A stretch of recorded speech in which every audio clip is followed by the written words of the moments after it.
Hello दोस्तों, welcome है आप सभी का मूवीज वर्ल्ड एक्सप्लेन में। आज मैं आपके लिए लेके आई हूँ धड़क 2 2025। अगर आपको हमारे मूवी एक्सप्लेनेशन पसंद आती है तो लाइक, शेयर एंड उस लाल बटन को जरूर दबाएं। तो मूवी की शुरुआत होती है एक कपल के साथ जो एक दूसरे के साथ टाइम स्पेंड कर रहे होते हैं। थोड़ी देर बाद लड़की वहां से चली जाती है और फिर एक आदमी शंकर वहां आता है। वो देखता है कि घर के दरवाजे पे भीम का स्टिकर लगा हुआ है और अंदर गौतम बुद्ध की फोटो लगी हुई है। ये देखकर वो भड़क जाता है। गुस्से में वो लड़के को बिल्डिंग से बाहर फेंक देता है और उसे मार देता है। न्यूज में ये आता है कि वो लड़की जो पढ़ाई कर रहा था, उसने पढ़ाई के प्रेशर की वजह से सुसाइड कर लिया। इसके बाद हम नीलेश जो एक फिक्शन फंक्शन में ढोल बजाने गया होता है, वही उसकी नजर एक लड़की जिसका नाम है विधि पर पड़ती है। यहाँ पे विधि का किरदार निभाया है तृप्ति दिमनी ने, जो उसे पसंद आ जाती है। नीलेश के परिवार में उसके पेरेंट्स, दादाजी और कुछ दोस्त हैं। नीलेश ने लॉ कॉलेज में एडमिशन लिया होता है। वो लोअर कास्ट से बिलोंग करता है, इसलिए कोटा से उसका एडमिशन होता है, लेकिन उसके मार्क्स बहुत अच्छे होते हैं। प्रिंसिपल हैदर पूछते हैं, तुम्हारे पापा क्या करते हैं? नीलेश बोलता है, ऑटो चलाते हैं सर। हैदर कहते हैं, अगर यहाँ आके मूवमेंट करोगे तो नेता बन जाओगे। नीलेश कहता है, सर नेता बनने के लिए लड़ना पड़ता है और मैं लड़ नहीं सकता। लॉयर बनने के लिए पढ़ना पड़ता है और मैं वो करना चाहता हूँ। कॉलेज में लोअर कास्ट स्टूडेंट्स का एक ग्रुप होता है जिसका लीडर होता है शेखर। पहले ही दिन फ्रेशर्स की रैगिंग शुरू हो जाती है। यहीं पर नीलेश की मुलाकात दीदी से भी हो जाती है जो लॉ पढ़ने आई होती है। नीलेश का एक फ्रेंड भी होता है, वासुदेव सिंह। क्लास में मोस्टली सब हाई कास्ट के स्टूडेंट्स होते हैं, तो नीलेश अपना फुल नेम बताने में हेजिटेट करता है। वो बस कहता है, नीलेश BLL। स्टूडेंट्स हंसने लगते हैं और कहते हैं, डिग्री घर से लेके आए हो क्या? विधि का कजिन रौनक भी इसी बैच में होता है। नीलेश शेखर से दोस्ती कर लेता है और पूछता है, क्या रोज ऐसी ही रैगिंग होती है रहेगी? शेखर कहता है, जंगल में जानवर झुंड में रहते हैं ताकि शिकार ना हो सके। वहाँ लड़ाई रोती है क्या है यहाँ अधिकार की? अगर जंगल में जिंदा रहना है तो ग्रुप में रहना पड़ेगा। नीलेश कहता है, मुझे पॉलिटिक्स नहीं पढ़ना है। शेखर बोलता है, बेटा जिस दिन तू पैदा हुआ था ना, उसी दिन पॉलिटिक्स पढ़ रहा है। शेखर की गर्लफ्रेंड ऋचा होती है जो इस कॉलेज में प्रोफेसर होती है। कॉलेज में पढ़ाई इंग्लिश में होती है जो नीलेश की कमजोरी थी, इसलिए उसे कुछ समझ ही नहीं आता था। नीलेश विधि से पूछता है, क्या पढ़ाया या नहीं। इसी बातचीत में दोनों की दोस्ती हो जाती है। साथ घूमते फिरते वक्त बिताते बिताते उनकी दोस्ती गहरी होने लगती है। अब एक परिवार अपने घर पर शंकर को बुलाता है।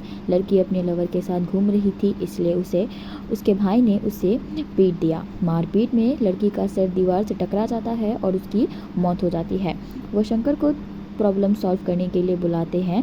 शंकर कहता है, तुमने सही किया, मेरी बहन भी ऐसी ही थी, करना पड़ता है। शंकर उस लड़की को रस्सी से लटकाने लगता है ताकि लगे कि उसने खुदकुशी की है। तभी लड़की होश में आ जाती है। वो मरी नहीं होती, लेकिन शंकर उसके घर वालों को बताए बिना उस लड़की को मार देता है और फिर न्यूज़ में ही आता है कि लड़की ने पढ़ाई के प्रेशर में सुसाइड कर लिया। शंकर की एक बेटी भी होती है। वो एक ही पॉट में 2 पौधे लगा रही होती है। शंकर उससे समझाता है, हर पौधे की अपनी जगह होती है, अगर तुम एक को दूसरे में मिला दोगे तो पौधा मर जाएगा। एक दिन टीचर इंग्लिश में डिक्टेशन दे रहे होते हैं। वासु को भी इंग्लिश नहीं आता, तो वो अपनी कॉपी में आंधे बना बना के लिखने का एक्टिंग करता है। नीलेश को भी नहीं आता, तो वो भी वही करता है। टीचर उसे पकड़ लेते हैं और वो उसे मजाक उड़ाते हुए कहते हैं, हर साल लाखे बच्चे ही कॉल एंट्रेंस देते हैं, उनमें से सिर्फ 1000 क्वालिफाई करते हैं। उन चंद सीट्स में से एक पर तुम फ्री में बैठे हो। नीलेश को बुरा लगता है। वो दूसरों की कॉपी उठा के दिखाता है कि सब ने ही एक्टिंग की है, तो सिर्फ मुझे ही क्यों पॉइंट आउट कर रहे हो? टीचर्स सुनते नहीं हैं और उसे क्लास से निकाल देते हैं। नीलेश उदास होता है। विधि उसके पास आती है। नीलेश कहता है, मैं जहाँ भी जाता हूँ सब कहते हैं ये जगह मेरी नहीं है, पर मुझे समझ नहीं आता मेरी जगह है कहाँ। अपने पेट डॉग बिरजू की कहानी बताता है। नीलेश बिरजू से बहुत प्यारा करता था। एक दिन वह तालाब में स्नान कर रहे थे। वो जमीन अपर कास्ट लोगों की थी, इसलिए वो तालाब को भी अपना बताते थे। नीलेश को वहां नहाते देख उन्होंने सामने खड़े होकर तालाब में पेशाब करना शुरू कर दिया। तभी बिरजू कहीं चला जाता है। जब वो उसे ढूंढते हैं तो देखते हैं कि उन लोगों ने बिरजू को छेड़छाड़ करके ट्रेन ट्रैक पर बांध दिया है। नीलेश उसे बचा पाता उससे पहले ही ट्रेन आती है और बिरजू को कुचल के चली जाती है।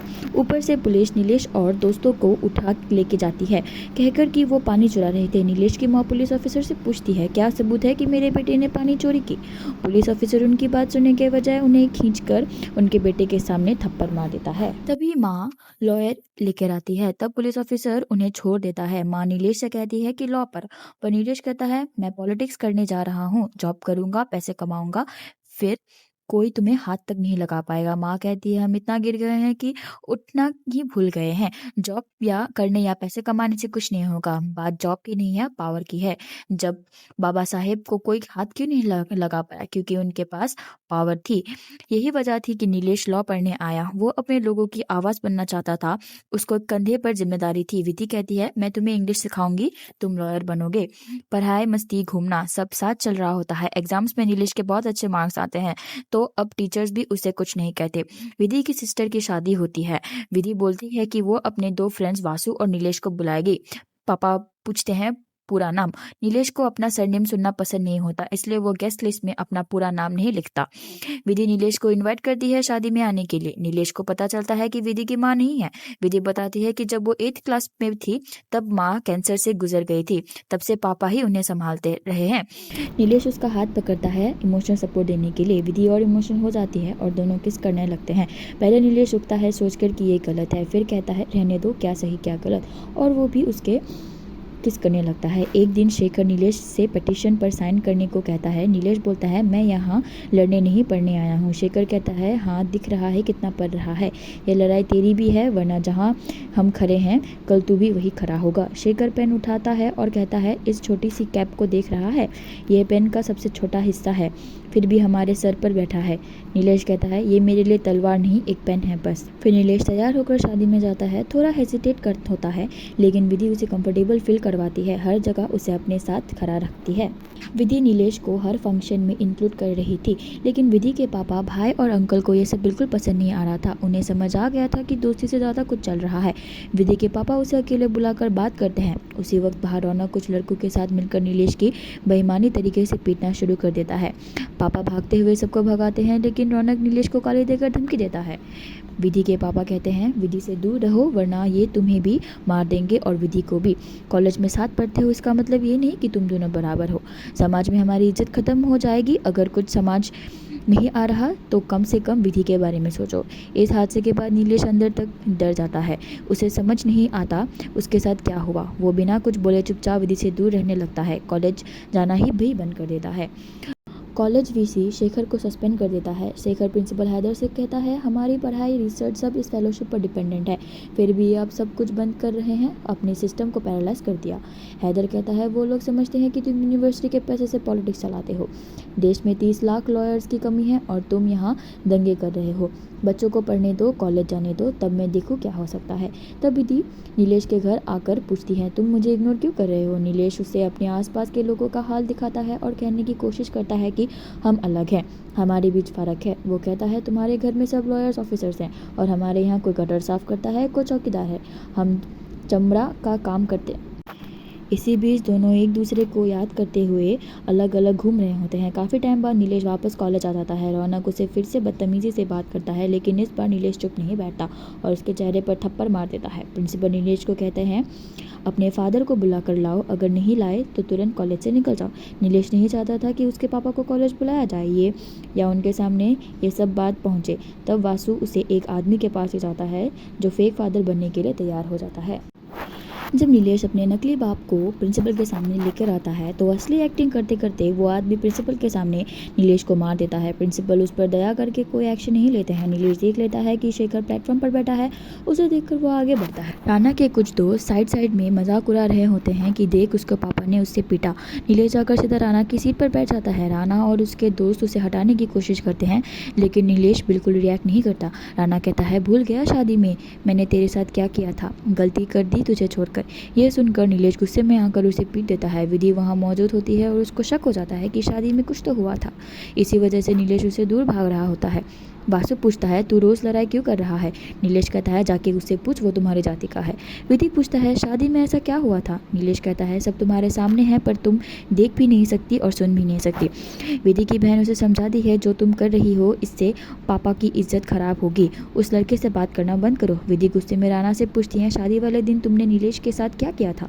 राणा फिर नीलेश का फेस ऑफ प्लान करता है, उसे गटर में फेंक कर वीडियो बनाने जा रहे होते हैं। तभी वही शंकर आ जाता है और नीलेश को बचा लेता है। दोनों चाय पीने जाते हैं। नीलेश उसे चाय ऑफर करता है। शंकर पूछता है, कहाँ रहते हो? जैसे ही उसे पता चलता है कि वो भीमनगर का रहने वाला होता है, शंकर का चेहरा बदल जाता है और वो चाय का ग्लास नीचे फेंक देता है। अगले दिन नीलेश फिर से वही सीट पर टेंशन में बैठा होता है। अब राणा को पीछे बैठना पड़ता है। राणा उस पर कीचड़ फेंक देता है। विधि राणा से पूछते, ये सब क्यों? राणा विधि को मारने के लिए बढ़ता है। तब नीलेश आकर उसे घूरता है और वही कीचड़ उसके मुंह पर लगा देता है। प्रिंसिपल फिर नीलेश के पिताजी को बुलाता है। नीलेश सोचता है, इस बार अपने असली पापा को लेके जाऊंगा, जहां रिवील होता है कि नीलेश के पापा नाटक कंपनी में लड़की बनकर डांस करते हैं। नीलेश शर्माता था किसी को बताने में कि उसके पापा क्या काम करते हैं, इसलिए वो सबसे झूठ बोलता था। प्रिंसिपल राणा को सस्पेंड कर देता है। राणा कहता है, खोल के कह दीजिए ना कि आप अपने जात के लड़के को सपोर्ट कर रहे हैं। नीलेश अपने असली पापा के साथ आता है। पापा कहते हैं, ये सोचता है पढ़ लिख कर हमारी ज़िंदगी बदलेगा और मुझे यकीन है कि जब ये बोल रहा है तो बदल के दिखाएगा। इल्तिजा है, इसे एक मौका और दीजिए। प्रिंसिपल पापा को बाहर भेजकर नीलेश से पूछता है, क्या तुम अपने पापा पर शर्म आती है?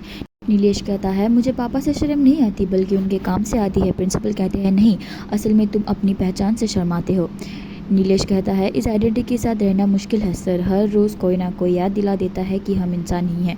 प्रिंसिपल बोलते हैं, आसान तो मेरे लिए भी नहीं था। जिन लोगों ने मुझे पीटा, आज वही अपने बच्चों के एडमिशन दिलवाने आते हैं। मैं कहता पॉलिटिक्स से दूर रहो, लेकिन अगर मरने और लड़ने में से किसी एक को चुनना हो तो लड़ना। बाहर राणा नीलेश के पापा को तंग करने लगता है, उन्हें डांसर बोलता है और सबके सामने कपड़े तक उतार देता है। जब नीलेश आता है तो वो लोग भाग जाते हैं। विधि के पापा राणा को पीटते हैं। किसने कहा था इसके बाप के साथ बदतमीजी करने को? राणा कहता है, मैं तो इसके घर की इज्जत बचा रहा हूँ और अब मुझे मार रहे हो।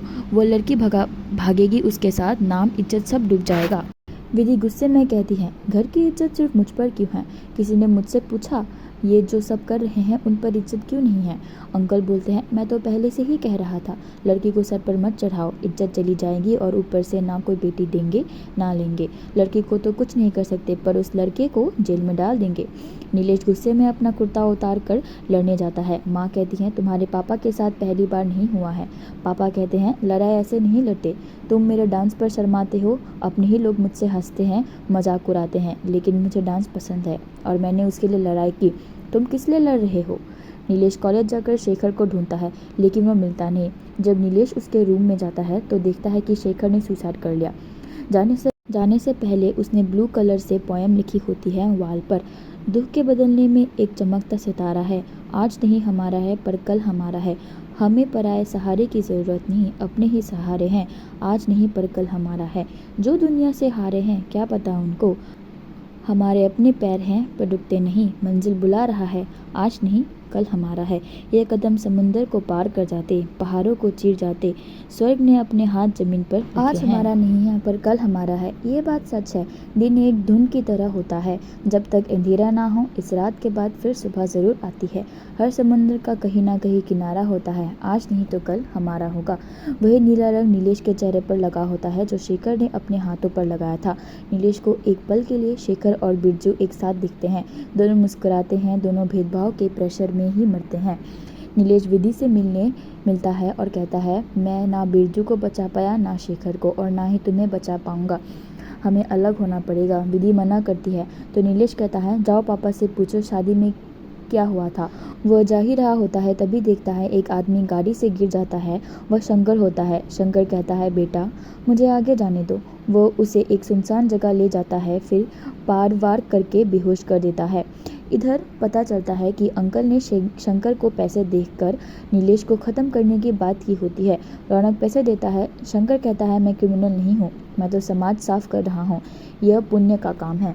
शंकर नीलेश को रेल ट्रैक पर लेटाकर ऐसा माहौल बनाता है जैसे वह शराब पीकर गिर गया है। नीलेश को अपनी बिरजू की याद आती है।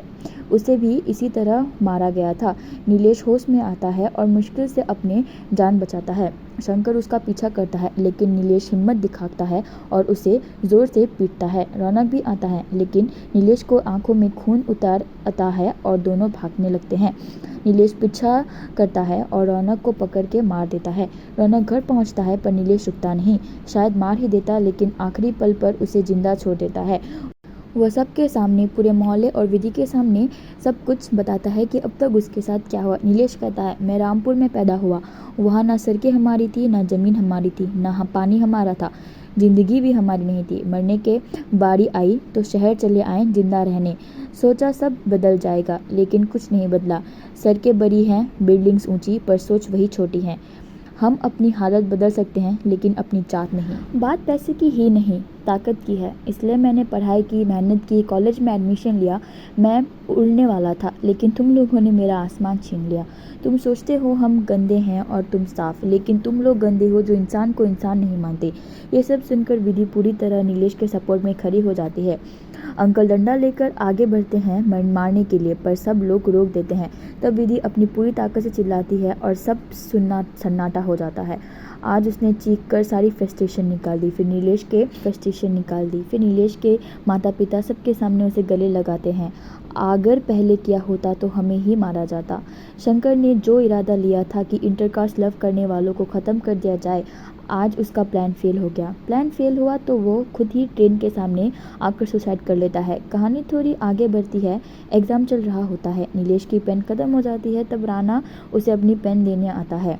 नीलेश पेन ले लेता है, मतलब अब सब कुछ सेटल हो गया। पुरानी दुश्मनी खत्म। नीलेश और विधि फिर से खुशी खुशी मिलने लगते हैं। प्यार के फूल दोबारा खिलने लगते हैं और इसी के साथ मूवी ख़त्म हो जाती है। आई होप आप सबको ये एक्सप्लेनेशन बहुत अच्छा लगा।